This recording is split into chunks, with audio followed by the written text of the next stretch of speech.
Peterhead91 here was going through video footage I had recorded on my computer when I ran across my gameplay of CustomRobo for the Nintendo Gamecube. It's a fun little game that's easily overlooked when compared to many of the classics on the system. I, however, really liked the game as a 13-year-old when it came out, and as a result, I like to talk a lot of shit about it. So if you've never played it and you have a Gamecube or a Wii, I'd highly recommend picking up a copy. So what I wanted to do with this video is check out some of the inconsistencies and just plain weird things in conversations or situations that come up throughout the game, which can at times be a little over the top, goofy, and ridiculous in that charming Japanese way that really adds to it being a memorable game in my opinion. Also, I'd like to mention the fact that in the game you are essentially playing a game that has some extremely powerful force feedback. It's no wonder they require a license to operate these things. Anyways, let's get into it with number 1, and what will probably be seen as the most nitpicky of all of them, but 30 seconds after the game starts, you're having a conversation as a young child with your dad, and he gives you a watch that is apparently important to his job. As he does this, he tells you to protect it by always wearing it, and that whenever you wear it that you are to think of him. My thing here is that if you're always supposed to wear the fucking thing, then how the hell are you ever going to get anything done when you're constantly thinking about your dad? Moving on to number 2, throughout the entire game it becomes quite obvious that custom robos are as common an item in this world as smartphones are in ours. And at first, it seems like your character has at least a basic understanding of what a robo is and how they are used. I mean, it is your dead father's dying wish that you become a robo commander after all. So why is it that when you go for an interview to become a robo commander, and then later when you are sent out on a job with Harry, are you so ignorant of such basics as the battles taking place in the Holosseum, the eye scan registration, or your need to be licensed, as I will point out in one of my next inconsistencies? And speaking about Harry, this guy has to be one of the most immature and spazzy characters I have ever seen in a game. He's always bringing up things at the most inappropriate times, worried that you're trying to date someone that he is interested in, as if he owns the girls. And he's always interested in everyone. I mean, this guy is a serious horn dog. And what's up with all of his shouting random things and words? I mean, who talks like that? In this last still of him, it has me worried that there is just something seriously wrong with him in the head. Now at number 4, it's possible I just missed some dialogue in the game, but after your first job where you fight off the people trying to steal the prototype robo, which by the way, who just keeps prototype equipment out on top of a box outside in the open in an unsecured location? But anyway, it's mentioned that only you can use Ray01 because you completed the eye scan registration with it. But earlier during your interview, Harry tries to get Ernest to purchase you a used robo, but if only those who have completed the eye registration can dive into the robos, how is it that you can use somebody's old used robo? It just doesn't make sense, unless there's a way to reset it, but again, I don't think they ever address that in the game. And then I just wanted to point out with number 5, I just think it's really strange how in your business your landlady is. I mean, it's never suggested that you're related or anything, so it's just awkward, but maybe that's just me. So number 6 brings us right back to those licenses I mentioned earlier. It's been the next day, you've gone to a job to help Harry at a park stop some people from fighting and causing a ruckus. So after that's all done, Marcia, one of the other people that you work with, she comes up and starts a conversation, and she asks about whether you had a license or not. And Harry mentions that of course you don't, you're an amateur. But she points out that in order to be a bounty hunter, you need a license or you risk going to jail. What I find really weird about this is it's never mentioned before. And during your interview, you think it would be.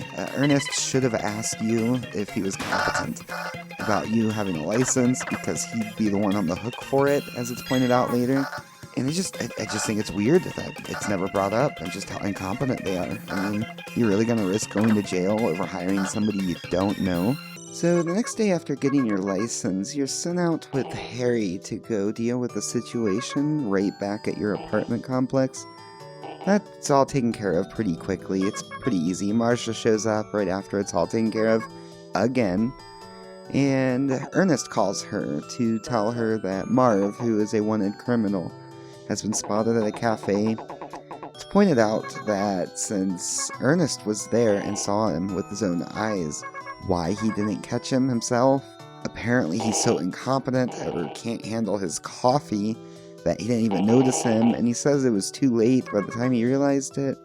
My thing is, what does he mean by too late? If it's too late, then why is he even bothering to send you there? Because wouldn't that mean he's already gone? And if he's still there, why didn't Ernest just go back out and get him? Instead of trying to get you guys to do it when he had no idea whether you were finished with that job or not to begin with. It just makes no sense, and if they really need that money, he should have gone out and done it. But like I said, he just seems incompetent. So here we are with number 8. Now it's been a few days in game. There wasn't too much weird, I mean there was some in between, but nothing worth really mentioning. But you're back at the research lab. Linda called you guys because you've had some break-ins there and some shadowy figures and just some weird things. So they just want the extra security.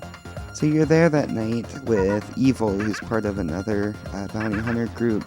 And you hear a lot of breaking glass. In the distance you're called to the other room. And Evil, one of the leaders of the other group, just says randomly, with no evidence, nothing to suggest that every interaction you've had with him before just shows he's full of himself and incompetent.